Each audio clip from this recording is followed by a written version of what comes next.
বাড়ির মেয়ে থেকে গৃহিণী হওয়া, তারপর বাচ্চার মা হওয়া, দায়িত্ব যে এতটাই পরিমাণে বেড়ে যায় বাচ্চার মা হওয়ার পরে, সেটা আগে আমি জানতাম না। মেয়েরা পারলে সবই করতে পারে, তবে একটু মনে সাহস আর জোর দুটোই লাগে।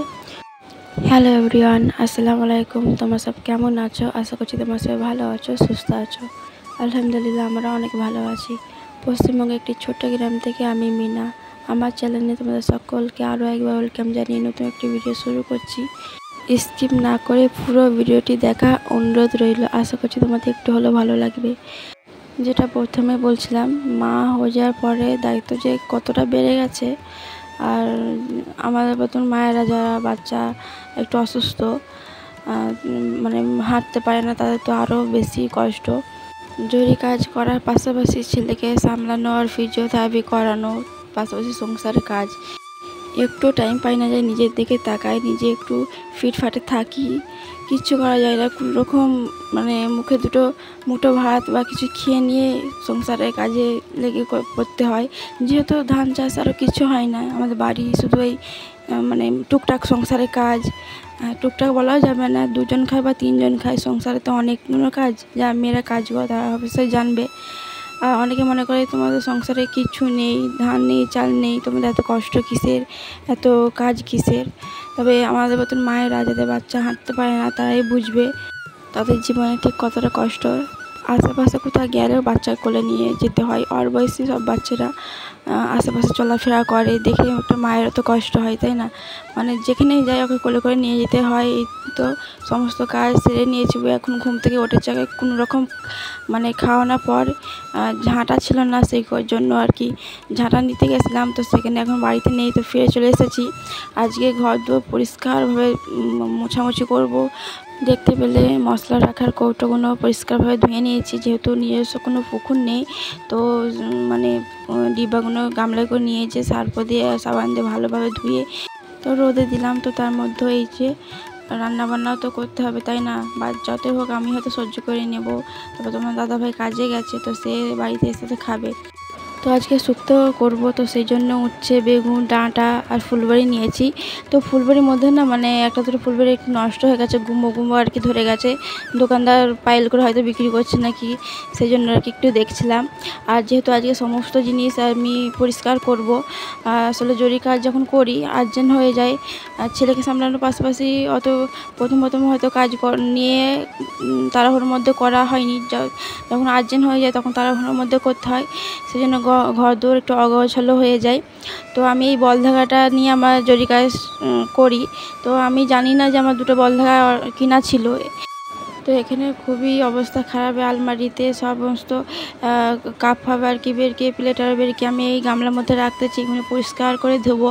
তো এখানে যে কত কী ছিল আমিও নিজেও জানি না। আমি যে জরুরি কাজ করি, সাবান, মাজন, এখানে সমস্ত জিনিস কেনা ছিল, তাও আমি খেয়াল করে দেখা হয়নি। আমি আবার দোকান থেকে কিনে নিয়ে চলে এসেছি। তবে থাক, নষ্ট তো আর হবে না, আমি গুছিয়ে এগুলো রেখে দেবো।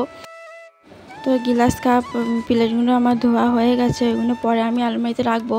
তো তার মধ্যে এদিকে ভাত হয়ে গেছে, আমার ভাত চড়িয়ে দিয়েছিলাম অফ ক্যামেরায়। তো এদিকে সবজি কাটতে চলে এসেছি, আজকে শুক্তো করবো বললাম।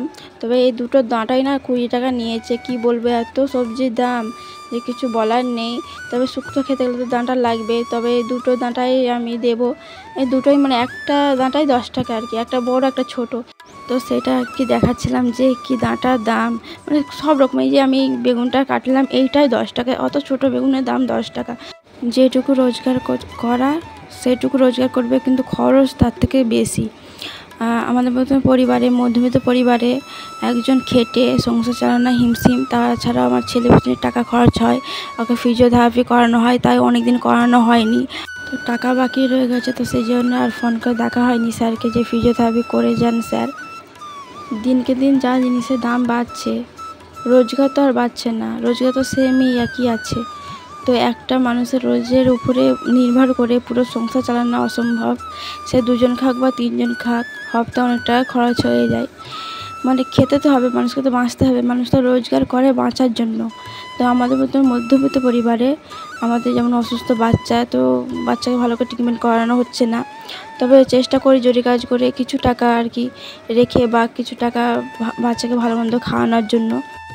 ও যেহেতু কথা বলতে পারে, কিছু বিক্রি করতে এলে বায়না করে, মানে কি বলবো, এতটা পরিমাণে বায়না করে যে ওকে কিনে দিতেই হবে, ও খাক বা নাই খাক, মানে কিছু বিক্রি করতে হলে ওকে কিনে দিতে হবে। তো একটা মানুষের উপরে নির্ভর করে না থাকাই ভালো। যেহেতু হাতে কাজ জানি, তো জরি কাজই করি। তবে জরি কাজ করলে একটু নিজের শরীরের দিকে তাকানোর টাইমই পাই না। তো সকালে ঘুম থেকে উঠে সমস্ত সংসারের কাজ সেরে বাচ্চাকে খাওয়ানোর পরে ওকে ফিজিওথেরাপি করাই 1 ঘন্টা। তারপরে এই যে রান্নাবান্না করতে চলে আসি, ওকে পাশাপাশি ওকেও সামলাই। আগে যখন আমি জরি কাজ করতাম তখন আমি রাতে কাজ করতাম, আমি দিনের বেলা টোটাল কাজ করতাম না, বাচ্চাকে সামলানোর পাশাপাশি সংসারের কাজই করতাম। যখন ও ঘুমিয়ে পড়তো তখনও আর কি সংসারের কাজ করতাম, যেগুলো হয়তো বাকি রয়ে গেছে, ও বিরক্ত করে, করতে দেয় না। ও ঘুমিয়ে পড়লে আমি কাপড় চোপড় বা এসব আর কি পুকুরে ধুতে যাই। তবে ও জেগে থাকলে যেতে পারি না, যেহেতু ঘরে সমস্ত জিনিস থাকে, ও যদি হামা টানে তো ও না সমস্ত জিনিস নিয়ে খেলা করতে করতে যদি লেগে ফেগে যায়, তো দেখার মতন তো আর কেউ নেই আমি ছাড়া। তো সেই জন্য ও ঘুমিয়ে পড়লে মাথার সামনে গজল চালিয়ে দিতে হয়, চালিয়ে দিয়ে যাতে বাইরে কোনো শব্দ ওকে না তুলে না দেয়। ও ছোটোবেলা থেকে একটাই অভ্যেস, ও ফোনে গজল চালিয়ে শোয়। এটা অভ্যেস ছিল, এখনও আছে, এখনও মাঝে মাঝে কান্না করলে আমি ফোনে গজল চালিয়ে আমার মাথার সামনে রেখে দিই। তো ওকে ওই রকম করে আর কি জরি কাজটা করতাম, আমি রাতে করতাম আর কি।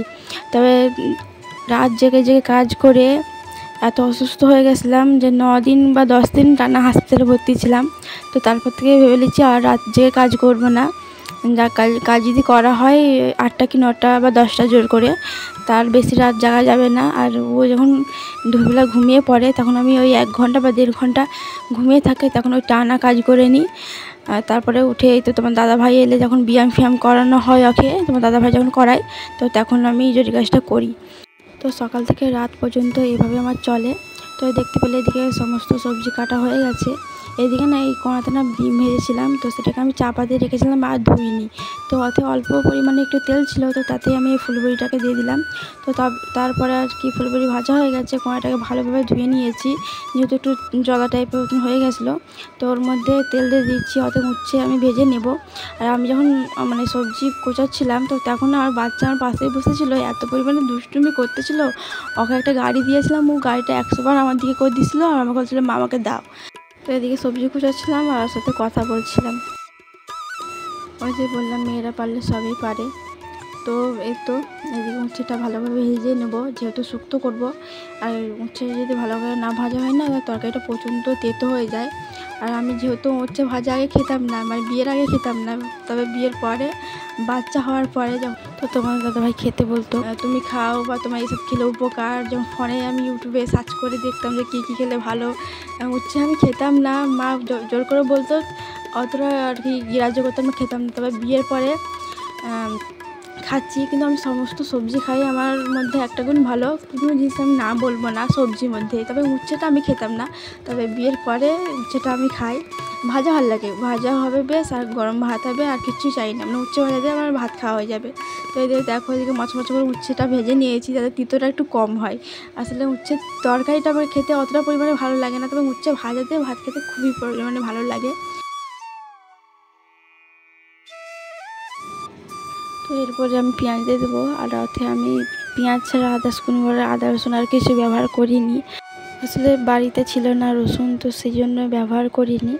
কিনলে হয়তো পারতাম, তবে আর কেনা হয়নি। তবে এদিকে রান্নাটা চড়িয়ে দিলাম। তবে রসুন ছাড়াই তরকারিটা খুবই ভালো হয়েছিল খেতে, যেহেতু এটা শুক্তো হবে, মানে রসুন ছাড়াই আমার খুবই ভালো লেগেছিলো খেতে। এরকম করে রসুন ছাড়াই বেশিরভাগ রান্না করে নিই। তবে লাস্টকালে জিরে গুঁড়ো দিয়ে দিলে তরকারির স্বাদ আরও বেশি হয়ে যায়। তবে এবার তো শীত পড়ছে, এবার তো ধনে পাতা আরও বেরোবে। তবে ধনে পাতা যে কোনো তরকারি দিলে তার টেস্ট আরও বেড়ে যাবে। তবে শীতকালে সমস্ত সবজির দাম হয়তো দ্বিগুণ হয়ে যাবে, যেহেতু প্রথম একটু সবজির দাম বেশি থাকে। একেই তো এখনও সবজি প্রচণ্ড পরিমাণে দাম। তো এদিকে দেখো মশলা কষানো হয়ে গেছে, আমি কেটে রাখা সবজিগুলো দিয়ে দিলাম। তো এই সবজিগুলো দিয়ে আর কি ভালোভাবে কষাতে হবে। তো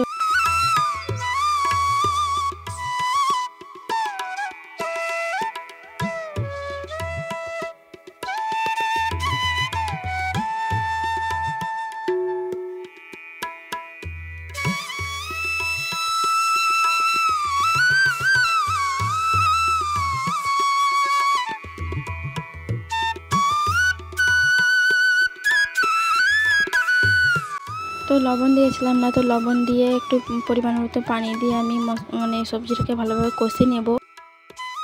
তো দেখতে পাচ্ছ তরকারিটা ভালোভাবে কষিয়ে নিয়েছি, পুরো কড়াইতে যেন লেগে আছে এরকম আর কি। আলুও সিদ্ধ হয়ে গেছে, বেগুন পুরো ঘেঁটে গেছে। তো এরপরে আমি এতে পরিমাণ মতো পানি দিয়ে দেবো।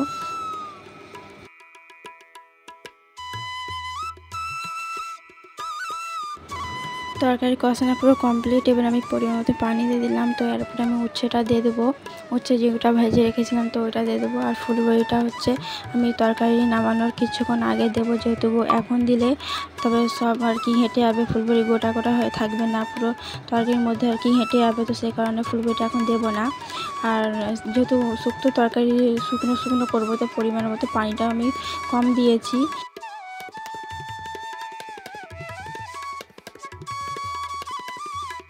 তারপর তরকারি হয়ে যাওয়ার পরে জিরে করে দিলে তরকারি পুরো কমপ্লিট।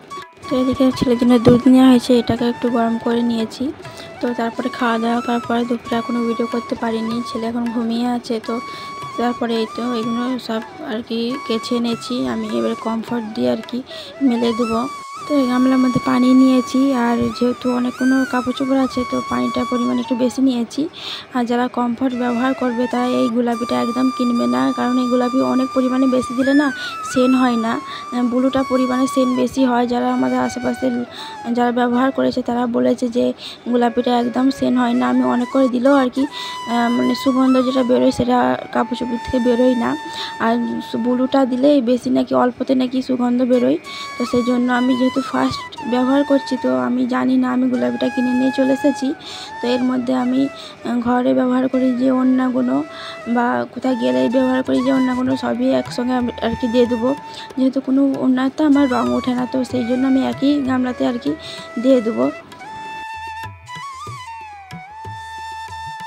যে দিদি বোনেরা আমার ভিডিও আমাকে প্রথম দেখছো, আমার ভিডিও যদি কোনো অংশ তোমাদের কাছে যদি একটু ভালো লেগে থাকে চ্যানেলটাকে সাবস্ক্রাইব করার অনুরোধ রইল।